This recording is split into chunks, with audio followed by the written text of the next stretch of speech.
The streets of Atlanta glowed under the orange haze of a spring sunset. Rush hour had passed, and the city had quieted down into its usual rhythm. For most, it was just another Tuesday evening, but for Mariah Jackson, it was the long overdue drive home after 12 hours of policy reviews, interagency calls, and crisis reports. She had barely touched her lunch. Her dark green Toyota Camry moved steadily through the familiar neighborhoods. The car smelled faintly of lavender oil and black coffee. She had the radio turned low, Nina Simone's voice floating softly from the speakers as she rolled past a slow yellow light and came to a full stop at the next sign. Everything felt routine, almost peaceful, until the blue and red lights flashed in her rearview mirror. Mariah blinked. Her brows furrowed, but she didn't panic. She signaled, pulled over to the shoulder, and parked. She turned off the engine and rested her hands visibly on the steering wheel. She knew the drill. A pair of heavy boots approached. The officer, tall, white, late 30s, tapped her window. His nameplate read, M. Jenkins. License and registration, he said, eyes scanning her face like a barcode. Mariah complied, her movements slow and careful.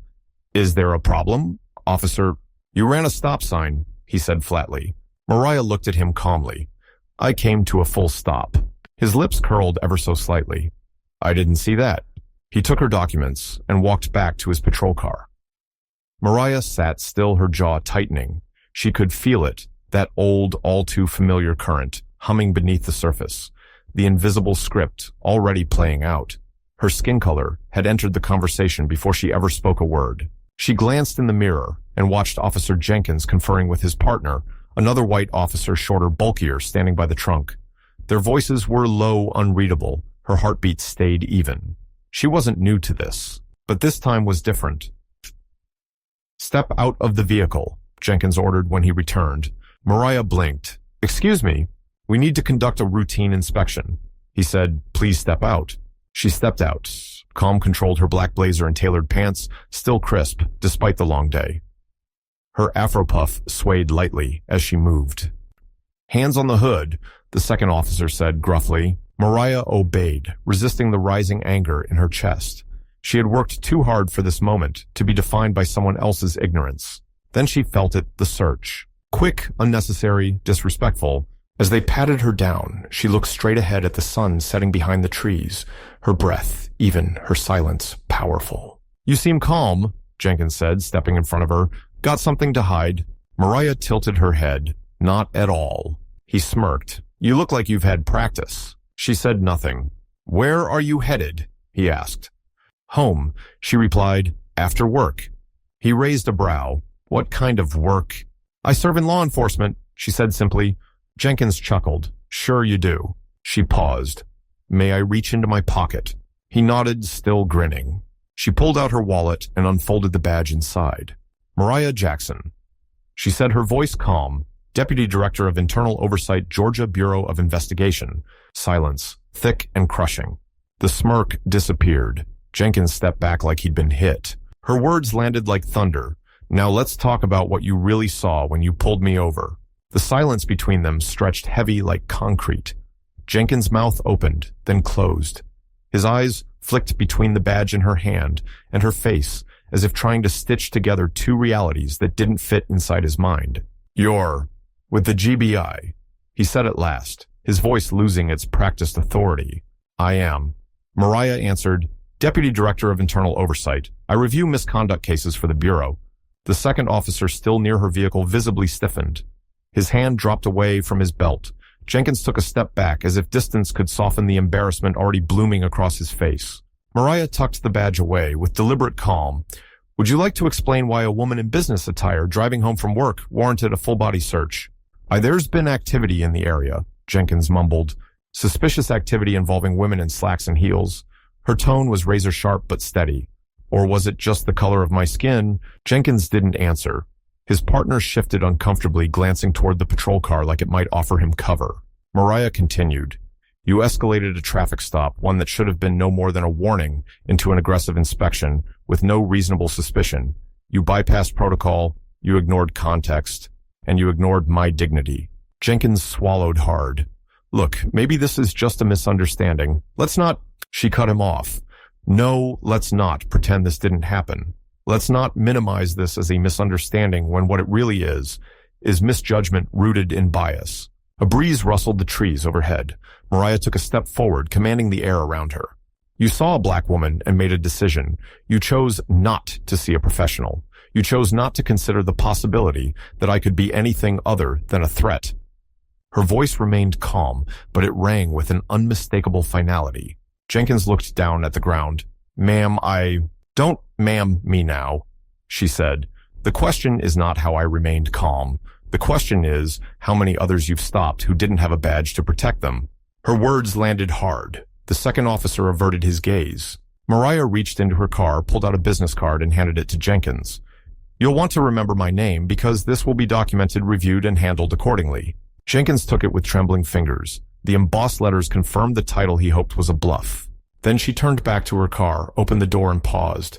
This isn't just about me. It's about what your badge means, what it's supposed to represent. She sat down, started the engine, and looked at him one last time. Protect and serve. That doesn't come with an asterisk next to skin color. And with that, she drove away. But this wasn't the end. It was the spark. Inside her, something had shifted. This encounter, one of many she'd experienced in silence, was now a case. A real one, with real implications. Back at her apartment, the night swallowed the city in quiet. Mariah sat by her window, the lights of Atlanta twinkling below. Her laptop glowed in front of her, already open to the GBI's internal case intake form. She filled it out in silence. Clear, thorough, professional. She clicked submit, and with that, the first domino fell. The next morning, the corridors of the Georgia Bureau of Investigation headquarters were as quiet as they were cold. Fluorescent lights buzzed overhead, casting stark shadows across the walls, lined with closed-door offices. But inside one of those rooms, something powerful was taking root. Mariah sat across from Director Paul Ellington, the GBI's veteran chief of operations, a man who had seen decades of law enforcement evolve, but still bristled when confronted with its rot. She didn't sugarcoat it. I was stopped without probable cause. The officer escalated the situation, unreasonably ignored standard procedures, and when I identified myself, the tone shifted not to apology, but fear. Ellington leaned back in his chair. He was a composed man, but his fingers tapped against his desk in tight, measured intervals. This happened last night, he asked. 10:30 p.m. Mariah confirmed. Body cam footage will show the entire encounter, dash cam too, I'm sure.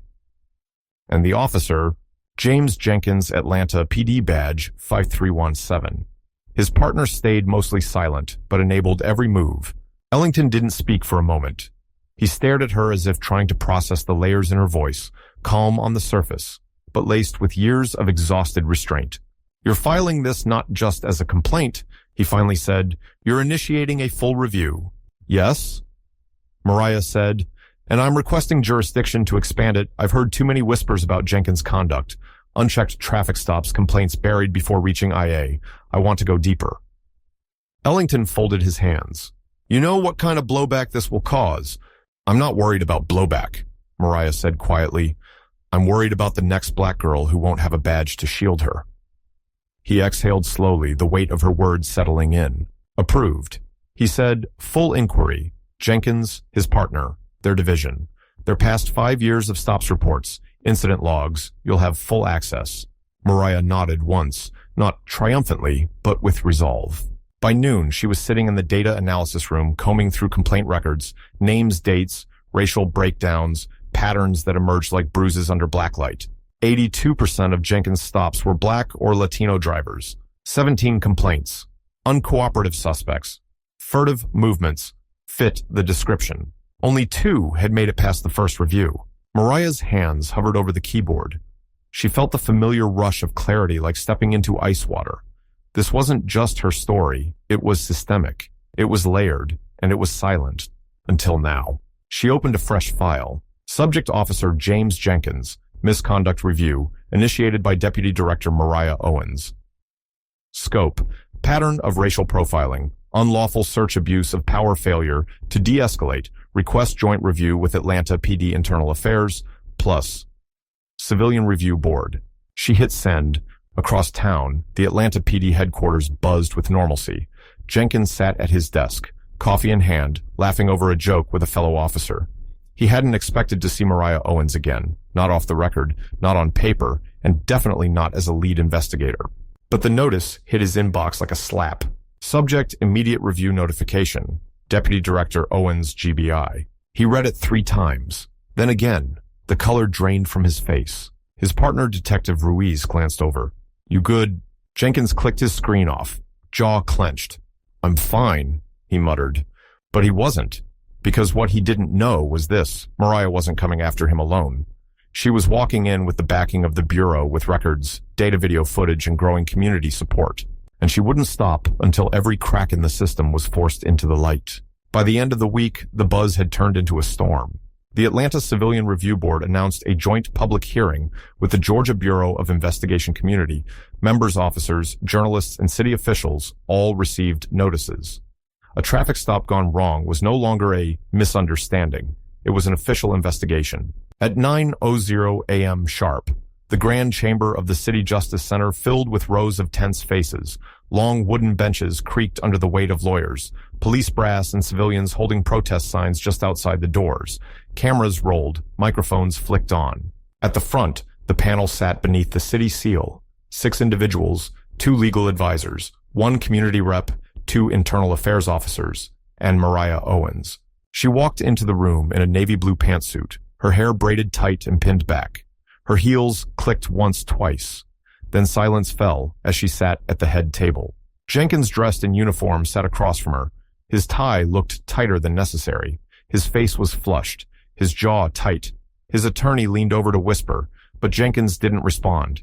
He couldn't stop staring at Mariah, the woman he'd humiliated, the woman he'd assumed was just another black nobody. And now she was leading the inquiry into his career. The chairperson called the session to order. Today's hearing concerns alleged misconduct by Officer James Jenkins stemming from an incident on October 14th. The board has been presented with footage documentation and first-hand testimony. Deputy Director Owens, you may begin. Mariah stood. Her voice, though soft, carried through the room like a drumbeat. "I'm not here to speak as someone who was offended," she began. "I'm here as a law enforcement professional who witnessed a peer violate not just protocol, but principle." She clicked a remote. The main screen behind her lit up. Dashcam footage 10:34 p.m. Black sedan pulled over. Mariah's calm voice echoed from the clip. Jenkins' responses sharp and escalating. Then came the freeze-frame Jenkins, standing over her as she was forced to place her hands on the hood. The glare in his eyes, the smugness, the implicit bias. Gasps rippled through the chamber. Mariah advanced the slides. She read from the transcript. "You seem pretty confident, got something to hide." She paused. That wasn't a question, that was provocation. She turned back to the panel. "I complied with every instruction. I spoke with clarity. I showed no aggression. Yet Officer Jenkins treated me as hostile, suspicious, and inferior. Not because of my behavior, but because of how I look." A murmur swept the room. Jenkins' lawyer stood. "Objection. Deputy Owens's personal involvement compromises her objectivity." The chair cut in. "Her badge and chain of command give her every right to speak." Continue. Mariah clicked again. The next slide, a chart. Jenkins traffic stops, 3-year audit. 82% Black and Latino drivers. Stop justification 62% listed as matching description or furtive behavior. Search rate 75%. Contraband discovery 7%. Officer Jenkins operates under a pattern. Mariah said, "A pattern where race defines suspicion. A pattern that violates both departmental standards and the rights of our citizens." She turned to him now, not with anger, but with unflinching calm. And when he encountered someone who didn't shrink from that pattern, he escalated illegally and unnecessarily. The silence was deafening. Jenkins shifted in his seat. His lawyer whispered. Jenkins stood. He approached the table. "I didn't know who she was," he began. Mariah's eyes narrowed. "And if I weren't deputy director?" Jenkins hesitated. I was doing my job." "No," she said, voice quiet but powerful. "You were abusing it." The panelists leaned forward. The pressure mounted. "We will now enter the deliberation phase," the chairperson announced. But it didn't matter anymore. The room already knew, the audience outside already knew. Jenkins' silence told the rest. And when the panel returned, their verdict rang clear.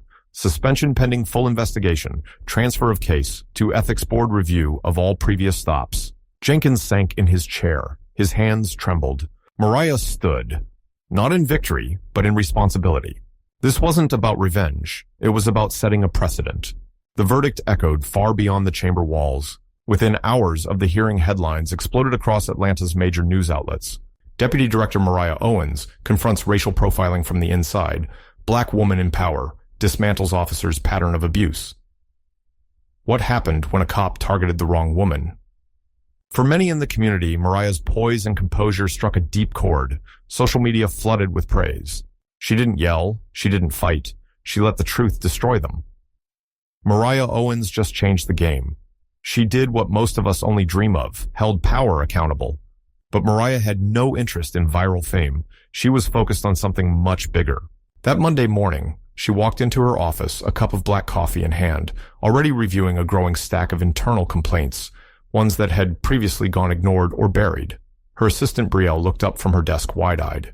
"You made national news," Brielle said, handing her a manila envelope. "CBS wants an interview, NPR too." Mariah barely looked up. "Not yet. This isn't about me." Inside the folder were names, stories, cases like hers, but worse, victims without badges, immigrants, homeless people, young black men stopped for walking too fast, Latina women patted down for looking nervous. It had been happening in plain sight. Jenkins was just one face in a broken pattern. Mariah looked up at the whiteboard across her office. A single word was scrawled at the top. Culture. Underneath it, recruit bias training revamp, independent civilian complaint board, real-time traffic stop audit system, multilingual rights awareness cards, community-led listening forums. She called a meeting with the top brass that afternoon. 12 captains, 3 assistant chiefs, all men, all white. They walked into the conference room with crossed arms and raised eyebrows expecting a show, but Mariah gave them no theatrics, only facts. "Gentlemen," she said, sliding the first photo onto the screen, "this is Jason Fields, he's 16. He was stopped in East Point for loitering, pushed against a wall and bruised. Click. This is Rosa Mercado. She's 62. She doesn't speak English. She was handcuffed after asking for help at a traffic light. Click. This is me. You know this story already." Silence. "You think Jenkins was the problem?" Mariah asked, turning to face the room. "He's the symptom. You're looking at a system that protects bad behavior until it burns everything." One of the captains cleared his throat. "With respect, Deputy Director, these are isolated. Most of our officers serve with integrity." Mariah nodded slowly. "Then this reform protects them too. The good ones should want this. Only the ones who benefit from silence will resist." Another assistant chief, older and more seasoned, finally spoke. "What are you proposing exactly?" Mariah turned to the board behind her. "We start with transparency. Every traffic stop logged in real-time body cam reviews every 30 days with an AI-driven flag system for bias triggers." She flipped the page. "We overhaul training, not a 2-hour seminar, but immersive anti-bias conditioning, scenario-based simulations, and community accountability check-ins." And then, the youngest captain asked. Mariah paused. "Then we rebuild trust from the bottom up." The room went still. Finally, one officer nodded. "Let's do it." Another added, "We've needed this for years." Resistance didn't vanish, but it began to crack. And that was enough. Over the following weeks, Mariah worked tirelessly. She met with civil rights attorneys, youth leaders, and immigrant advocacy groups. Every town hall she attended was packed. Her presence, professional, poised. Undeniably, Black offered something most hadn't seen before, a woman who looked like them leading real change. At one listening forum in West End, a teenage girl raised her hand. "Jay, how did you not break down?" she asked. "How'd you stay so calm when he dumped coffee on you?" Mariah smiled softly. "Because if I broke, they'd win. They expect us to break, so I held every piece of myself like armor." Another boy asked, "Aren't you scared they'll come for you now?" Mariah paused. "Maybe, but I'm more scared of doing nothing." 6 months later, Officer Jenkins was formally dismissed. His name became synonymous with misconduct. Every case he'd handled was reopened. Several were dismissed entirely. And Mariah, she was promoted. The city of Atlanta appointed her as Chief Integrity Officer, a newly created role overseeing not only law enforcement conduct, but ethical standards across all departments. It was the first position of its kind in the entire state. She didn't accept it for prestige. She accepted it because no one else could. The badge no longer just represented law. It represented change. And Mariah Owens, once forced to place her hands on a car hood, was now the one rebuilding the system, piece by piece. It was a gray November afternoon when Mariah received the official notice. Internal Hearing Officer Jenkins' allegations, racial profiling, misuse of authority, conduct unbecoming. The hearing wasn't open to the public. No cameras, no press. But Mariah would be there. Not as a victim, not as a witness, as the one presiding. The moment Jenkins walked into the narrow room, head-lowered uniform, crisp but empty, he saw her. His eyes flicked toward hers just once. Gone was the cocky smirk, the condescending tone. He looked diminished, not because she'd taken anything from him, but because he'd given everything away in a moment of blind bias. Mariah didn't gloat. She didn't need to. She sat at the head of the table, calm, focused. Her presence filled the room with something Jenkins had never grasped, respect earned, not demanded. The hearing lasted 3 hours, testimonies, evidence. His own voice captured on body cam, accusatory, patronizing, taunting. She watched Jenkins squirm as his own words hung heavy in the air. "You seem awfully comfortable for someone I just pulled over. You got something to hide, sweetheart. You think just because you sound smart you're above all this." But the most damning moment wasn't the footage. It was when Mariah pulled out the formal complaint files. "Officer Jenkins," she said steadily, "this wasn't your first time. 11 prior reports, 8 involving Black or Latino drivers, all dismissed until now." Jenkins shifted in his seat. "Would you like to explain this pattern?" He opened his mouth, closed it. No excuse would survive this room. Mariah leaned forward. "You didn't just disrespect me that night. You disrespected the badge, the oath, the entire community we swore to serve. And worst of all, you did it so casually, so confidently, because you thought no one would ever hold you accountable." The silence burned. When the decision was read aloud, no one flinched. Officer Jenkins, terminated permanent bar from future law enforcement service, referred to the DOJ for review. It was done. Later that night, Mariah walked out into the Atlanta chill coat, wrapped tight heels clicking on the concrete. The air felt cleaner, sharper. She didn't feel triumphant. She felt settled. Not because Jenkins was gone, but because justice finally wasn't silent. As she reached her car, her phone buzzed. A message from her mother.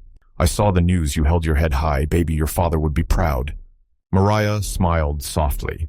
She hadn't cried in months. Tonight, tears welled, not from pain, but from something deeper: relief, healing. She leaned back in the driver's seat, staring up at the sky. For every person who had been profiled, ignored, silenced. Tonight was for them. Weeks later, Mariah stood in front of a group of new recruits. Fresh uniforms, bright eyes, nervous hands. She looked around and paused.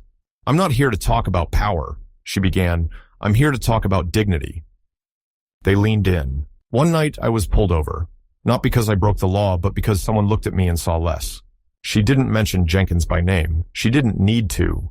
But that night I didn't raise my voice. I didn't scream. I showed a badge. And that badge didn't scare him. It humbled him. Not because it had weight, but because I carried it with purpose. She stepped forward, her voice gaining strength. "If you remember one thing from today, let it be this. The badge doesn't make you better. It makes you accountable to every person, every life, especially the ones who don't look like you." The room was silent. Then one young recruit raised his hand. "Chief Owens, how did you stay calm that night?" Mariah smiled, warm and tired and powerful all at once. "Because I wasn't just standing up for me. I was standing for everyone who never got the chance." This isn't just a story about a traffic stop gone wrong. It's a story about how quiet strength can expose loud injustice, about how dignity doesn't whisper, it shakes the walls, about a Black woman who refused to shrink for anyone. Mariah Owens didn't just respond with grace. She redefined what power looks like in the face of prejudice. If this story moved, you share it. Let others know that silence is not the only way to endure injustice. Comment below if you've ever felt misjudged, mistreated, or underestimated. And most importantly, subscribe to support stories that center truth, courage, and real change.